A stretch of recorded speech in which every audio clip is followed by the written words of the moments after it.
All right. Well, then let's get going.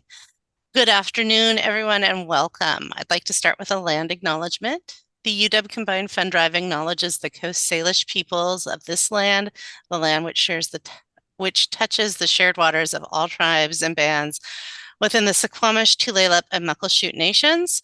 We occupy this land, and while we recognize that this acknowledgement does not replace authentic relationships with Indigenous communities, we hope that it honors with gratitude the land and its original inhabitants. All right. Well, again, everyone, welcome. I'm so excited to see so many of you here. My name is Jolynn Mason. I'm the Director of Employee Social Impact Programs at the UW. In that role, I get to do what I think is one of the best jobs at the University of Washington, which is work with and connect with the amazing nonprofits in our community and help connect those amazing nonprofits to you. This month, we're introducing you to some of the nonprofits in our neighborhood. As I said, I've had the People in Your Neighborhood song going through my head since we came up with that title, which has been kind of delightful. And so to share their work, their mission, what's happening in their organization with you, today we have Solid Ground, Tea Feed, and the UDistrict Food Bank. They'll each do a short presentation. You can drop questions in the chat. There'll be time for questions at the end. If you want to raise your digital hand and let us know you have a question, we're happy to answer that as well. So in the meantime, let's go ahead and get started. And we're going alphabetical by organization today. So I was very excited that Simone and Solid Ground, because of the alliteration, will be our first organization to share their work today. Simone, take it away. Hi, everyone. Thank you so much for coming. UW is close to my heart. I'm an alum from the Evans School. And, I think that one of the great things about our shared community is that we deeply care about our neighbors. Solid Ground's mission is to end poverty, not put a bandage on it, not just treat the symptoms of poverty, but to actually end it. We started out 50 years ago this year. We're celebrating our 50th anniversary. And it started out just a small bunch of nonprofits kind of working together to work at the poorest neighborhood in Seattle at that time, Fremont, which is kind of surprising to think about. We've grown from that time period to a very large, multifaceted anti-poverty organization. We operate housing at Sandpoint Naval Base. We were the first organization to, when that naval base closed down, to open up and start housing there. We house about 540 people, 250 which are children. The housing at Sandpoint started out as transitional housing, but about 10 years ago, we decided that we needed to make that permanent low-income housing for families because we found that people who were coming through our housing were cycling through and coming back again because what it takes to actually break poverty is to have reliable low-income housing. So that's one of the reasons why we switched. We operate a farm on the very last open farmland in the city of Seattle, Mara Farm, where we grow fresh food for area food banks. So one of the things that is really wanted and missing and in food banks is fresh food. And so our former executive director at that time, Cheryl Cobbs, witnessed an elderly person get an apple at our food bank. And she said that the person said, I haven't had an apple in months. And that just shocked Cheryl. And that was one of the reasons why we started our food bank. Which has spun off to its own thing now. And now Solid Ground actually helps coordinate and advise food banks all over Seattle. We run access busing for low-income elderly and disabled folks to get to and from their medical appointments, to and from grocery shopping, and to and from visiting their friends, because social isolation can be as deadly as any other disease in our modern world. Solid Ground works to end poverty through our policy action arm, which is poverty action. We help craft policy, and also organize poor communities to meet with legislators and lawmakers to talk about issues that are salient to them. One of the most important things Solid Ground did, I think, through our poverty action arm, was limit the role of payday loans in which used to get like 1,000% interest on working poor people who'd borrow money when they ran out of money and then have to pay interest on that over and over and over again for years sometimes. And so, hearing from our community that that was a problem was what helped lead poverty action to help form legislation that limited payday loans in Washington state. We also know that racism is a driving force in poverty. And so Solid Ground launched our anti-racism work 22 years ago. So we didn't start, in 2020. We started 22 years ago to actually refocus all of our staff and our programs through an anti-poverty social justice lens. And Solid Ground has been committed to that work for 22 years now. We also want to work on preventing people from experiencing poverty and homelessness. So one of our most effective programs is Journey Home, and our work around preventing poverty and homelessness through helping people negotiate with their landlords, pay back rent, so people don't become homeless to begin with. One of the most moving stories, if you want to, I would really recommend you looking this up. Captain America, there's a Sikh Captain America who came to talk to our children about their own inner heroes, like how could they be heroes in their own lives. And one of the children was drawing a car, and he said, my superpower would be compassion, because people who are struggling and homeless need compassion. And the Captain America asked him, so what is this car for? And he says, well, this was the car my family and I lived in. And he said, well, how long did you live in your car? And the child replied, we lived there for 3 years.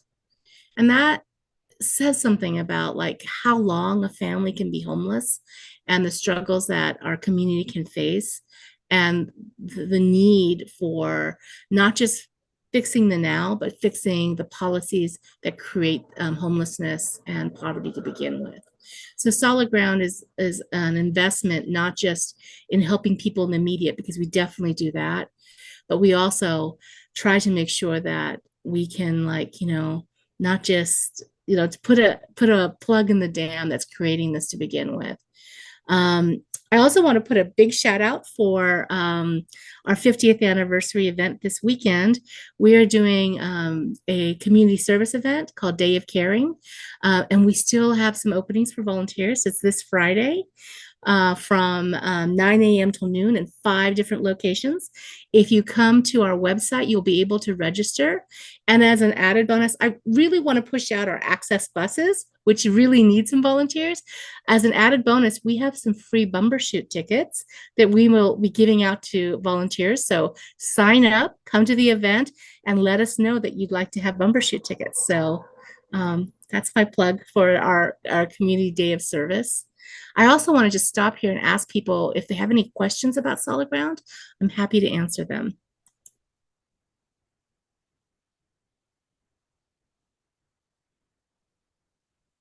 I forgot to put a blur on my background. John, no, that's okay. Sorry, no, I had a question and I started talking before I turned my mute off. What has been, and say, I don't know, the last 5 or 10 years, what has been the biggest change or the biggest surprise or biggest request for service that you've that's happened that's been maybe unexpected, or you're like, oh, we stamped out polio, but polio is back. I mean, not that big, obviously, but what has been something where you were just like, oh, we didn't know, we thought that was taken care of, or we didn't even know that was an issue? I would say that the increase in hunger has become a really big issue, and also seeing just the increase in homelessness, it has increased just a huge amount. I want to say, if I'm not correct about this, but I think it was like 22% in the last few years. It's a lot. So, as income disparity drives more and more of how what housing costs a lot for people who have working career type jobs. It can be half of your income. For people who are making minimum wage, it can be two minimum wage jobs for both parents working 80 hours a week just to have the very basics, like not have a car but be able to afford their two-bedroom apartment and basic food. It looks like we have a question from Marissa. She would like to know if her son is 4. Is there an opportunity for me to volunteer with kids as young as that? Which, oh my gosh, I love. Way to start your kids early on the right path.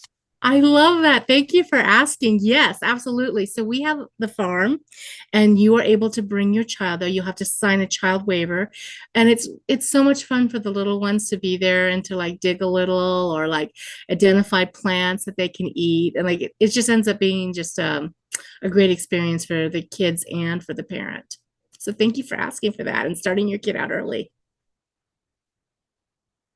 I love that. Thank you.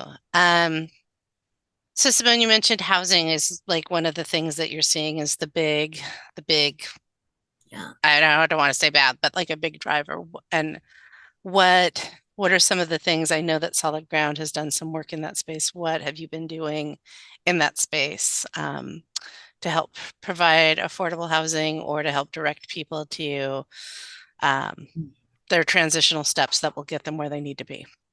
Can you talk about So those programs? yeah, absolutely. So we have the housing units at Sandpoint, and at Sandpoint we house families. We have buildings that house veterans. We also have housing unit that houses single men, which is very difficult to find. You can find veterans housing, but it's difficult to find a single men's housing without a family. The other thing that we do is our homelessness prevention program, which I mentioned. Our caseworkers are incredibly diligent in terms of like leaving no stone unturned to help people maintain their housing, because it can take 2 to 5 years once you become homeless to find housing again. And so it's really important that we prevent that to begin with. And it's also much, much cheaper, right? So that person who's might be someone who's like experiencing cancer in their family, and their families have had to cut back hours to care for their family members sick, or someone could have lost a job, or any number of things that can become very a severe crisis very quickly when you're behind on rent. But when you have an intermediary who's able to talk about the issues that the person is experiencing, paying the back rent, helping that person stabilize and get, like, if you're doing caretaking, like what resources are out in the community to get free caretaking, so that are there Medicare issues or whatever that person can access that they may not know about, to help them continue to afford to stay where they are.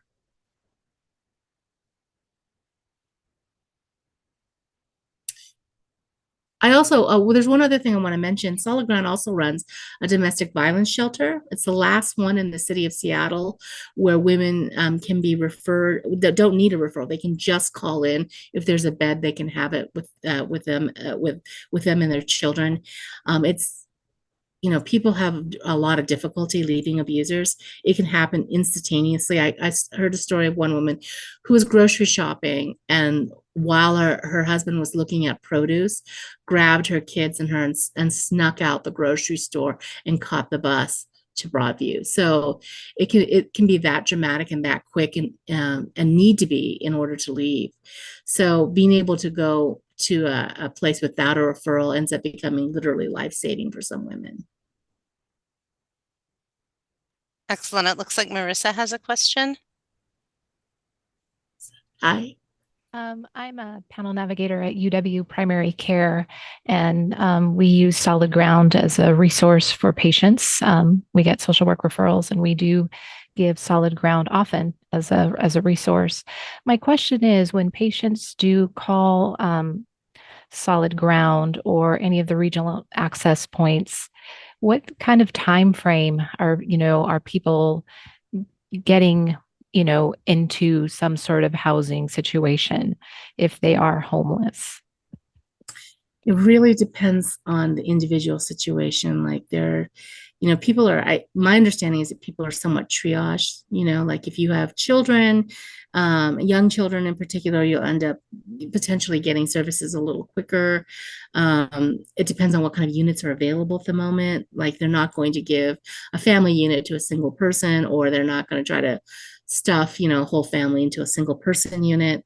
The wraparound, the 2-on-1 system, I think it was created in part to create some sort of equality for an overtaxed system. And it's not the best way, but my experience with it is that if people call early in the morning is really important, and call frequently, they're going to be able to access someone who can help them out. It might just be temporary housing or shelter to begin with, until they can connect with a caseworker, and the caseworker will then help, put them into the appropriate, more, transitional housing to long-term housing is usually the route.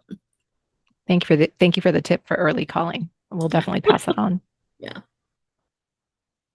Excellent. Does anyone else have any questions? If not, let's, Simone, if you want to wrap up, we'll do that. And then we'll move on to T. Jordan for Teen Feed, because I've decided everybody needs alliteration today. Thanks. So thank you all for, thinking about Solid Ground as an organization that you want to support. And I think I maybe misspoke a little. It's not the organization that you're supporting. It's the people who need the help that we are providing, that you're supporting. And it really, really matters. UW employees have been incredibly generous to Solid Ground, and we really appreciate you, and welcome your thoughtful support of our community. Thanks all. Excellent. Thank you so much, Simone. I will drop links to all of the nonprofits that are joining us today in the chat. So if you want to pull them up easily, you can. Also, just a reminder that all these fabulous organizations are in the Combined Fund Drive if you'd like to consider supporting them through the CFD. And next up, yeah, you guys are all you're all my favorites. But yeah, Teen Feed, I had a friend who worked there, and I'm a big feeder, which is maybe why the common theme for all these organizations is food. But I feel like, sharing a meal and sharing food is so important, and it's such a great connection point. So I'm going to let Jordan tell you what they do when folks are sharing meals at Teen Feed. Jordan. Thank you, Jolyn. Yeah, that's exactly the heart of Teen Feed is building trust and community through sharing a meal together. So I wanted to start by saying thank you for inviting Teen Feed to join today, and me personally to join today. I'm a UW professional continuing education alumni. So I just finished the nonprofit management certificate this past spring. So that's a UW tie-in on a personal note, as well as I am actually a Solid Ground alumni. I moved to Seattle to do a AmeriCorps term with Solid Ground as a food and garden youth educator in their community food education department. And that was actually my first kind of stepping stone into food access work here in Seattle. So it was super awesome to see that y'all were here today. And Simone, we are friends on LinkedIn, so I'm glad we finally got to meet in person. It's very exciting. And then Teen Feed partners really closely with the UDistrict Food Bank, and we couldn't do this work without you. So just really grateful to have everybody here today and for the invite. And especially thinking about the UW community, right? So Teen Feed's dinner program is currently solely based in the University District, and that's where we started 40 years ago. So we've always been in the University District through all our different permutations. And Teen Feed is community and volunteer powered, and a large part of the community at Teen Feed is the UW community. So, and its students. So, It's very powerful for UW students to volunteer at Teen Feed, since you're giving back to the community of the neighborhood that you live in, and you are young adults serving other young adults. So I'm going to go ahead and screen share here. I got my little PowerPoint here. So let's see if, can you see my screen? It should say Teen Feed really big. Yep, we can see it. Okay, excellent. That's good. So we like to start with this quote that not all youth had the genetic lottery of having caring, functional parents. We have an obligation to wrap our arms around them. And so that's a large part of the heart of Teen Feed. So our mission is that Teen Feed works with the community to offer support to meet basic needs, build strong relationships, and ally with houseless youth as they meet their future off the streets. Since 1984, Teen Feed has tailored its services to the hundreds of houseless youth and young adults between the ages of 13 and 25 who frequent Seattle's University District. And I like to highlight that Teen Feed is a youth service. So any youth 13 to 25 can come to Teen Feed and get a meal, get basic needs items, and also just have community. So just sit at a table with people that genuinely care how their day went. You do not need to be housing insecure, food insecure, or both to go to Teen Feed. Historically, we actually have had a lot of UW students who needed to choose between tuition money and food money and would come to Teen Feed for their nightly meal. Students totally welcome. It's just any youth, young adult, 13 to 25. So we have 3 highly integrated programs. With the tremendous support of the community, Teen Feed responds to the most basic needs of houseless youth through our 3 main programs, all of which center providing youth community, compassion, and kindness. We have our nightly meal program, which is the heart of Teen Feed, our street outreach and in-reach programs, which you'll hear called STOP. There's a ton of acronyms in social services. So when we say STOP, that means outreach or in-reach. And then our 3rd program is called SLY, but that's really support coordination or youth resource navigation is really what that is, interwoven with STOP in our meal program. So to go through our 3 programs and then how you can get involved as a volunteer, our nightly meal program is open every day of the year, 365, 7 to 8 p.m. So it doesn't matter if it's a holiday, it doesn't matter if it snowed or we had freezing rain and now everything is covered in ice, we are open. Teen Feed was actually one of the only meal programs that remained open in UDistrict at the beginning of the pandemic. So we are always open 7 to 8 p.m. and that consistency can be really important, not only for building trust, but also if you don't have a phone or you don't have internet access, knowing this place 7 p.m. Without any of that changing where you'd have to like go and look it up and blah, blah, blah, is really helpful. So we are an entry point for social services and we're specifically really low barrier. So all youth need to give when they come in our door is their name and their date of birth. And the idea behind that is to keep it a youth-centric space. So youth 13 to 25, so that youth feel comfortable in that space. Consistency. So every night, 7 to 8 p.m., human contact in an otherwise tumultuous and disconnected life is of the utmost importance, is really the heart of our meal program. Nutritious food, access to basic needs items, and interaction with a caring multi-generational family of support, another pillar of our program. And research has shown that when street youth are given an opportunity to build rapport and trust with responsible adults, they begin to identify goals and develop a strategy to exit street life. And so with each program we go through as well, there's opportunities to volunteer with that program specifically, or you can mix and match. So our nightly meal program is volunteer powered. It's all volunteers, menu planning, grocery shopping, cooking the food, serving the food, sitting at table, and we'll get into that a little bit more in a second. And then we have our Street Talk Outreach Program, or STOP, and it's a lot what it sounds like. So STOP proactively and preventatively reaches out to the most isolated, houseless youth to address and reverse the negative impacts of street life. STOP, with the help of our peer interns, finds youth in their own environment. So we're meeting them where they are, in the streets, alleys, parks where they hang out, even before they are willing to approach adults for help, or they might be really wary of social services in general. Stop Outreach offers them warm cocoa, sandwiches, soup, and basic needs like socks, the nightly meal schedule, and support services information. And then we also partner with other agencies like Seattle Public Library and Neighbor Care to bring community and more expansive resources to the streets. So that's our outreach program. There's also ways to volunteer with outreach. And then we have our inReach program, which is also a lot of what it sounds like, where they're meeting us where we are, but with largely a lot of the same materials and idea as outreach. So Teen Feed's version of Drop-In, inReach is a welcoming space co-hosted at Roots Young Adult Shelter for youth to hang out the 2 hours before Teen Feed's dinner service. So we're kind of filling a niche in UDistrict as far as youth service providers. What's open in the 4:30 to 6:30 window, not a whole lot. So that's why inReach is open. And we're very closely partnered with Roots. We make their nightly meal every night. And so this happens the 2 hours before dinner at Roots. And inReach is a safe space for youth to take shelter at a time of day when many other providers are closed, use the facilities, access clean drinking water, life supplies, snacks.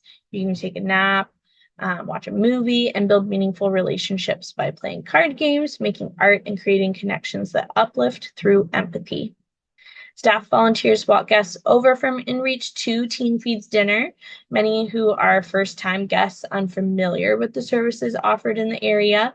And we also partner with other agencies like Gorsya through the Y and Seattle Public Library to bring community and more expansive resources to our guests right at Drop-In, right at inReach. And then we have SLY, which is basically alternative youth resource navigation interwoven with all of that. So through SLY, guests work towards specific youth identified goals, such as finding housing or employment with our youth who are potentially most resistant to traditional case management. It's kind of case management light, which can be more accessible and appealing to youth who might already have had negative experiences with traditional case management. And SLY provides support, for example, like a mailing address, state identification, employment referral, housing referral, healthcare enrollment, and everything in between. So we have opportunities to volunteer at dinner, outreach, or inReach. And I'm not going to take the time to read all these stats so that we can have more time for questions. But these are some stats for how many meals we provided in 2023, how many guests we connected with, and how many volunteers we partnered with. So we partner with over 2,000 individual volunteers every single year. And we also, that's a lot of time is money, right? So the volunteer hours that you donate, that equates to $319,134. And almost all the food, basic needs items, and life supplies that we hand out at program are all donated by volunteers and by the community. So how to get involved?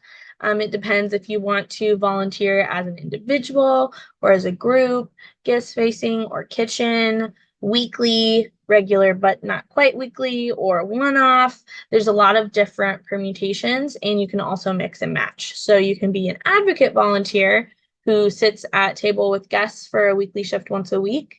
And you can do Cupcake Up, which is our dessert baking program, and bake desserts for dinner that night. So you can do both. It's not like you have to pick one and that's like what you're stuck in forever. A lot of folks really enjoy mixing and matching, especially like doing a weekly outreach shift and a weekly dinner shift, because then folks on outreach, they'll see at dinner or vice versa. It's very kind of like full circle community. So for our individual opportunities, we have our advocate, ally, kitchen support, and kitchen lead are all at our nightly dinner program.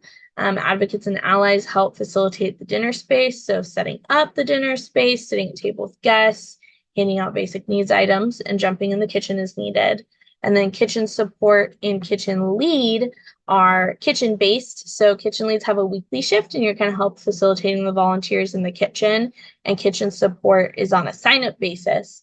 So you can sign up for a shift and just like show up and you're like, hey, I'm here to help.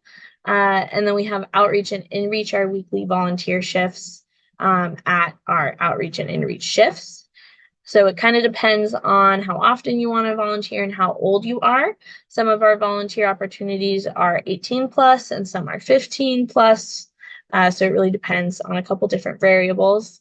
And then for group opportunities, we have our meal team opportunity where you can make dinner for that night as a group. Our basic needs drive, which we do have UW groups who regularly do basic needs drives. You basically put out a flyer that says, hey, we're collecting coats, backpacks, and hats. Put out a bin, and then when the bin fills up, you can drop it off at Team Feed. So basic needs drives are actually like not as daunting as they might sound. And then we have our Cupcake Up program where you can bake dessert for dinner that night. Oh So Clean, where you can help deep clean our kitchen. And then Stack and Sort is kind of like organizing basic needs items. So if you're interested in volunteering, shoot me an email. I don't know if I actually fully introduced myself. So I am Jordan Van Hooser. I use she and they pronouns, and I am the volunteer services manager at Teen Feed. And I got so excited about everybody who's here. I don't think I introduced myself. So if you'd like to email, if you want to volunteer, shoot me an email. It's right here as well as on the Teen Feed website, and I'll pop it in the chat. It's volunteer coordinator at teenfeed.org.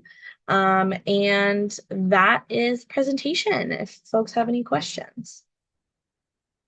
Yeah, thank you so much, Jordan. I can tell you from experience, doing one of those group meals as a volunteer group is amazing. It's super fun. If you are looking for an activity for your kids to do, for you to do, for your work group to do, it's really amazing. Everybody needs food, and like I said, I'm a feeder. I love to come together over food. So I can't endorse their work enough. I'm very interested though to learn. So tell me more about Cupcake Up and Breakfast Up. Yes. Yeah. So great question. What's fun about either basically it's baking dessert for dinner or baking breakfast muffins for Roots Young Adult Shelter, since they do breakfast. And those can be done one-off or they can be done regularly. And that's actually our best way for folks who have littles or younger kids to get involved, because you bake off-site, so in your own home or at your school or your place of work, and then drop off at Teen Feed. So it can be a lot more accessible for getting the littles involved than in like the commercial kitchen at Teen Feed, where there's like lots of hot things. And the whole point of Cupcake Up is that everybody deserves food. Everybody deserves nutritious food. And so thinking about what are ways where in just a dessert, we can work in a whole fruit or vegetable, as many food groups as possible, and have it be open to different dietary needs. So dairy-free, gluten-free, nut-free. And so we have kind of a repertoire of recipes that we recommend, but you can also totally do your own. And then that's baking 65 plus desserts where you're just like, hey, Jordan, I would like to do this in September. I give you a list of dates and you pick one and then you drop off. Drop off is in the 5:30 to 6:30 p.m. range. And then with Breakfast Up, it's pretty similar to that, only it's at Roots for breakfast. So depending on what Roots schedule, how it works for them is dropping off the night before or the morning of. Usually thinking about kind of a whole breakfast you could hold in your hand, right? So whether that's a breakfast muffin or a breakfast sandwich, something more nutritionally complete. Yeah, and that's those programs. I love that. For those of you who have kids who need service hours, that is a great project, and it's something you can really involve other folks in. Jordan, do you mind sending me more information about that, and I'll share it out on our socials? Yeah, for sure. And I did also send our list of individual volunteer opportunities, so that should be on there as well. Perfect. And then I'll include additional Cupcake Up info. Yeah, I also love that it's called Cupcake Up, because my supervisor Janine names that. So. Yeah, I love sweets. So I mean, I'm not going to pretend that I don't. If you give me a cupcake, I'm going to be like, yes. Okay. Does anybody have any questions for Jordan? All right. The taste testing, yes. So definitely always taste test your desserts to make sure they're delicious before you send them off. Because otherwise, how will you know? You know? Yeah, right. You don't want to serve somebody. Yeah, make at least one extra. I watch those baking shows. You got to make at least one extra cupcake or tart because you're gonna drop one, True. True. right? You don't want to lose out because you only have 11 tarts and you needed 12. That would be Mhm. tragic. Actually, that wouldn't be tragic, but would be if you Yeah. were competing on a baking show. Yeah. Well, thank you so much for your time today, everyone. And I'm so Yeah. excited to hear about the food bank. Yeah, Baker's dozen Israel, Sebastian. All right. And now, last but certainly not least, you, Joe, or just Joe Groover from the UDistrict Food Bank. I've known Joe for many years. Big fan of the UDistrict Food Bank, like I'm a big fan of Teen Feed and Solid Ground. I remember when you were just in kind of literally what felt like a hole in the wall.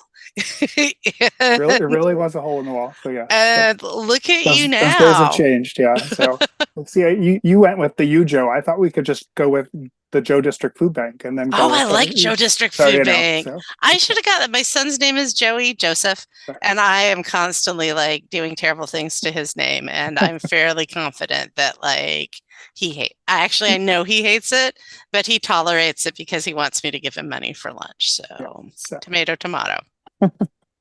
Well, thank you all for the invitation. Really appreciate the opportunity to kind of connect with you all. There are so many great organizations in and around the U District that support a lot of the basic needs that our community needs, and so being able to be with both Solid Ground and Teen Feed today is truly a great honor. We have been around for 42 years, and as we were just talking, we used to be in a small church basement, a few blocks from where we are today. And literally all our food came in a small little hole in the wall. And when we were in that space, really the primary programming that we were involved in was sort of the U District pantry. Really, it was, enough in that space that it consumed all the room that we had, all the storerooms that the church could give us. And so for so many years, we were really just focused on that one kind of core programming. What we have been able to do, more recently, I'll share my screen here and get into the presentation, but what we've been really able to do more recently is in our new space, really focus on sort of how do we identify and look at the barriers to food access that our community is experiencing, and really think about how we can grow and evolve programs that will respond to that food access and the barriers that folks are experiencing. I'm like standing right now for this meeting in a closet in our space, but it is a closet that I'm excited to celebrate because as we think about the work that we've been able to do most recently, 2024 was the launch of the Apple a Day Cafe. So when we moved into our home back in 2016, where we're located right next to the library here in the U District, we had our core programming, the U District Pantry. We had a home delivery program that was existing in a much smaller capacity, but one of our immediate neighbors was a job skills training cafe run by a separate nonprofit. COVID was not so kind to the continuation of that cafe, but what it meant was, and what it left for us, was an opportunity to reimagine the space that was most immediate adjacent to where the U District Pantry is. And what we imagined was a grab and go meal service called Apple a Day Cafe. And so while we would love to have a sit down cafe experience for all of our customers, what we at least have been able to respond to and provide is a hot meal, a vegan and vegetarian option on a daily basis when the food bank is open to our customers as an alternative to just the groceries that they might take when they're shopping with us. But also what this platform has been for us has been an opportunity to really evolve and develop new partnerships and community to, again, think about sort of how we can best serve and support our neighbors who are experiencing food insecurity with healthy, high quality food and access to vital resources. And so with that, we've been able to kind of grow and develop satellite pantry programs. So we have two pantries, one at Magnuson. So we think about the great work that Solid Ground has done over the years to kind of develop a base of housing in the Magnuson Sandpoint community. Mercy Housing has kind of come in more recently and provided similar quality of housing. And then even this past last year, Lehigh was able to kind of develop some new housing there in that community. And so it is great to have that kind of co-located set of housing and the support services that evolve for that community. And one of those support services that we're able to do in partnership with so many nonprofits is a weekly pantry there on campus. And so it's been a great offshoot of how we can think about some of the barriers that community members who are living in and around Magnuson experience and how we can help reduce those barriers. Similarly, UW has over the years really been thoughtful about thinking about how difficult college is for individuals to complete these days, whether you're a full-time student or a part-time student, whether you're balancing just the demands of being your own self in college, or whether you have a family that you're also working to support. UW has done a lot of work to think about the financial pressures and the food pressures. They've supported and grown up a UW pantry. We've always been a resource for the UW community. We continue to be that resource, but also one of our satellite pantries is now co-located at North Seattle College, where we're able to also help support that community with food access. And for each of those instances, thinking about how unique those different communities are and what their particular food needs are, it really is kind of been a great opportunity with this larger kind of home of ours in the UDistrict and these specific partnerships to really work with those different communities to kind of develop pantries that source and look a little bit different based on the food needs of the particular shoppers that are there, particularly based off of sort of the access and ability to cooking facilities, for instance, or the need for like smaller household food or larger family food, and thinking about how that varies over time. So really thinking about the core of our work, right? It's still about that food access, but it really looks and feels a little bit different in each of the iterations that we offer. We also have in our new home the opportunity to grow food on our roof. And so we have relaunched Rooftop Roots. When we moved in, it was grown out of milk crates up on a roof. We now have a much more complex growing environment up there, which will help improve our productivity for the farm. The farm grows primarily for our cafe as well as for shoppers in our pantry.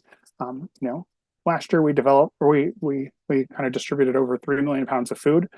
We're only going to grow about 10,000 pounds of food on that roof. So it's never going to supplant the food needs of our bigger community. But what it really allows us to do is think about some of those food gaps that we're experiencing. Where does the donation stream fall short of what customers are looking for? And how can we grow and provide that food? Also thinking about sort of as we have the cafe, where and how are we looking to actually provide some of that hard to access kind of food items that the cafe is going to need in order to kind of grow and make some of those meals. So that's been a growing partnership for us now that we've relaunched Rooftop Roots over the spring, that we look to flourish even more over the years. And then importantly, to that aspect of our work that is more than just the food, right? So we've heard from both Simone and Jordan about the complex needs that folks are going to experience as they walk in their doors or as we begin to be in relation.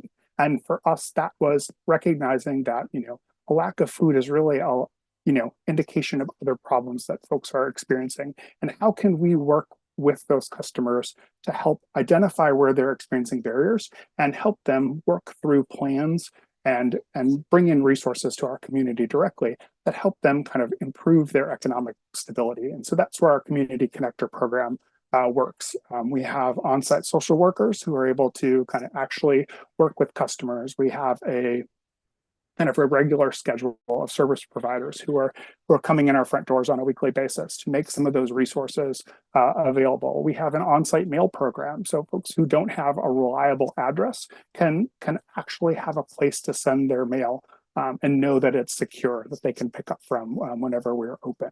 And so some of those kind of sort of things that we take for granted, we're able to kind of actually work with customers through this Community Connector program to identify how we can do that.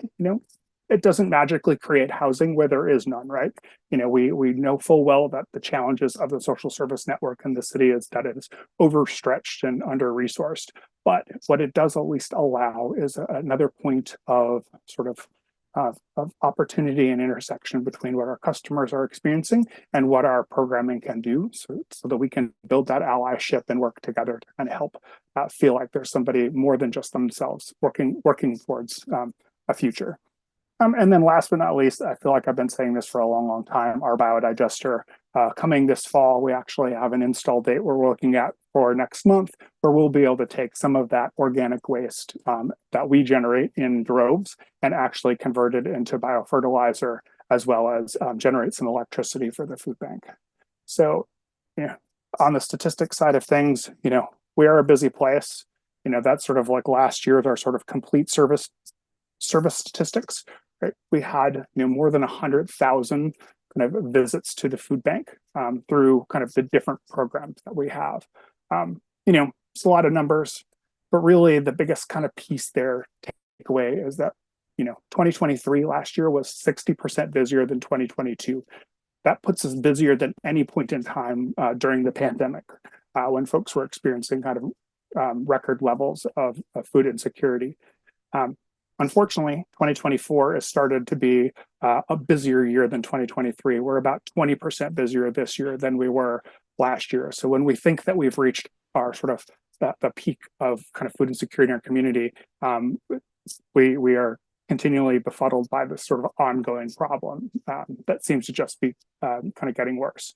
But to that point, when we think about sort of where and how our customers kind of come to us, 44% are coming through the UDistrict, another 11% are coming from just north of us. Those are expensive neighborhoods to live in. So it is not unsurprising that folks who are kind of in these most immediate neighborhoods are experiencing hunger rates that they are.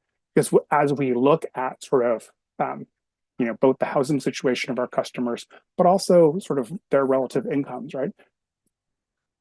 Over 85%, nearly 90%, earn less than $30,000 a year, right? Imagine trying to do that when you recognize the incredible cost of housing, when you think about both the scarcity and the incredible costs of childcare that folks are experiencing. Is not uncommon. It's not surprising to hear folks balancing, do I take extra shifts at work or do I not? Because I know that if I do, I've got to scramble for childcare. I'm either going to be late to where my kid is being, out in aftercare, or we're not going to have coverage. They're going to have to stay home alone, hope that a relative or a friend is able to take care. So it's not surprising that folks are regularly making those trade-offs and those decisions. And that kind of keeps them hovering in that kind of very dangerous economic space. But at the same time, a quarter of our food bank customers are unsheltered, right? They don't have a permanent residence that they feel comfortable identifying as such. So they might be staying with friends, they might be in some very temporary housing in a vehicle or outdoors. But what that also has implications on is that sort of need for why we developed the Apple a Day Cafe. When we looked at sort of our rising number of unsheltered customers and sort of the food needs that they're experiencing, and the lack of really a very close 7-day-a-week, meal program for not for young adults, but for community members who are older than 25. Thinking about sort of those demands, we knew we needed to develop a resource to sort of help a little bit with that. And so that's sort of one of those kind of drivers as we think about it. The other kind of scary stat I'll leave you with, sorry to be the downer in this part, is like when we talk to our customers, almost 90% get half or more than half of their food from the food bank, right? Like that is so deeply tied to the economics and the housing situation that they're experiencing, but it's not surprising. But at the same time, it's a really sobering statistic to think about it. We distributed 3 million pounds of food last year. About a third of that is what we're purchasing, and the rest is coming through donations. It really is a very kind of tenuous system of support that families that are accessing kind of food banks, live with. Some weeks donations are good. Some weeks donations are a little less good. And so when we think about sort of where and how you'll have the best impact, thinking about how we can change the systems that are underlying sort of these conditions are really the most impactful pieces for us the long term, right? So we have a multitude of programs that we can engage you in, and you're welcome to come volunteer with us. And I don't want to discourage you from that, right? Thinking about, it's like it takes a lot of human effort to make sure that our pantry shelves stay stocked, that we're able to run satellite pantries, that we're able to get food out to community members who are otherwise isolated and rely on volunteers to kind of deliver their groceries for them on a weekly basis, right? It's a tremendous amount of human power that makes all of that happen. And so not wanting to discourage you from finding those points of engagement, but also thinking about like where you can really make a strong point of difference is thinking about the systems level and where and how we can collectively influence our local lawmakers, our state and federal lawmakers, how we make the economic choices that we do that really kind of drive those conditions that are kind of sending food bank families to us. And so thinking about as you kind of want to involve and engage yourself in, that is certainly a place for advocacy. Locally, we have, city level advocacy that the food banks do in coalition with the Human Services Coalition, the Seattle Human Services Coalition. If that is something that sounds of interest to you, I'm happy to connect you there. At the state and at the federal level, one of the great ways to plug in is through Anti-Hunger Nutrition Coalition, which is a coalition of sort of anti-hunger advocates from across the state in food banks, meal programs, school nutrition, the farmers market world of things, kind of across that kind of coalition of coalitions. And also FRAC, the Food Research and Action Center out of DC. They're going to give you at least some basic level information about policies such as the Farm Bill that you can really make a difference and engage in, because really expanding the voices that are there are really what's going to help drive lawmakers to remember that budgets are a moral document and that the decisions that we're taking have long-term and significant impacts and sort of where and how our community experiences or doesn't experience their basic needs being met. So that with that, I guess I will say that, you're also welcome to join us. It takes a lot to run a food bank. And so you're welcome to join us for our annual auction here coming up this fall, October 19th, St. Demetrius. So we try to keep it ish in the neighborhood. But that being said, you can do all that, find that information from our food bank, UDistrictFoodBank.org, on our socials. But yeah, happy to take questions. Or if I've used up my time, happy to cede the floor back. No, it's question time for you, Joe.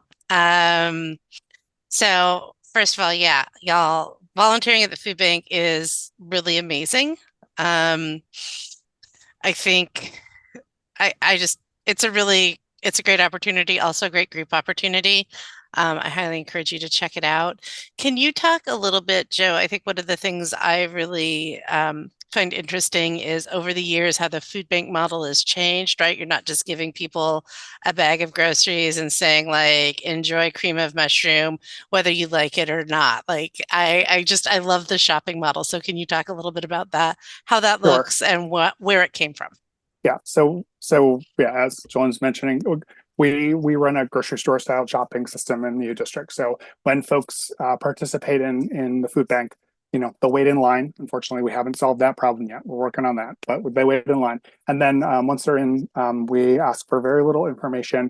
Really, it is never shared, but mostly it is just about sort of identifying your household composition for kind of reporting to our biggest funders, Food Lifeline, Northwest Harvest, City of Seattle, State of Washington, at the aggregate. And so really it is a quick intake process. And then you're invited to shop, right? And, it is, grab a cart and make your way around what looks like a small convenience store. About 50% of what our customers take home by weight is fresh fruits and vegetables. And so that is, like, as we think about the partnerships that we develop, but also, where we're purchasing food, getting more fresh fruits and vegetables in is really, really key. This is a great time of year. We've got some amazing farm partnerships. And so their harvests are coming in. We're getting things dropped off on a regular basis. We've got the community of pea patch partners or just neighbors who have too many zucchinis or tomatoes growing, wanting to drop everything off. So we've got that. So, but folks are able to kind of wind through, pick out, the fresh fruits and vegetables they're looking for. We tend to always have milk available, a little less reliably the dairy alternatives. And then there's usually a protein option. So one week for us, it's eggs. Another week, it might be meat. It used to be that we could offer those both at the same time, budgets are such that, we're going to spend $1.5 million buying food this year, which is, up significantly over the last 2 years to try to meet all this demand. Not to mention sort of the instability of the food system in recent years has meant that we're not always getting the donations we expect. So thinking about like just more food being purchased. But yeah, it really is about kind of letting customers engage in their own choice, their active shopping that lets them find what they're looking for. That way we don't have to anticipate and know who is halal, who might be living with a low sodium diet, who just really hates snap peas and would not want those offered to them, or who is really looking for that opportunity to grab that ripe summer peach that they, don't always get to see. So. Thank you. Does anybody else have any questions for Joe or any of our speakers? All right. Well, I have dropped links in the chat, so you can all find the UDistrict Food Bank, Teen Feed, or Solid Ground online.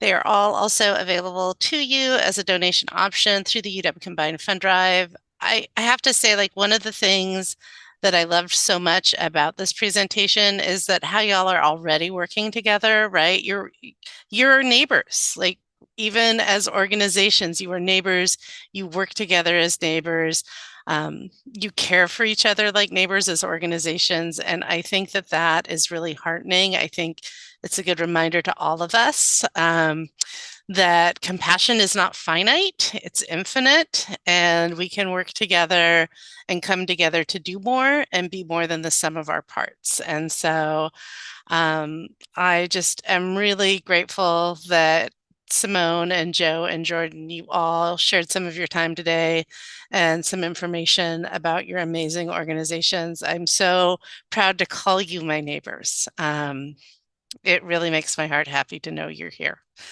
And it makes a difference, right? Like it's making a real difference to the people in our immediate community and our broader community. So thank you for the work you do.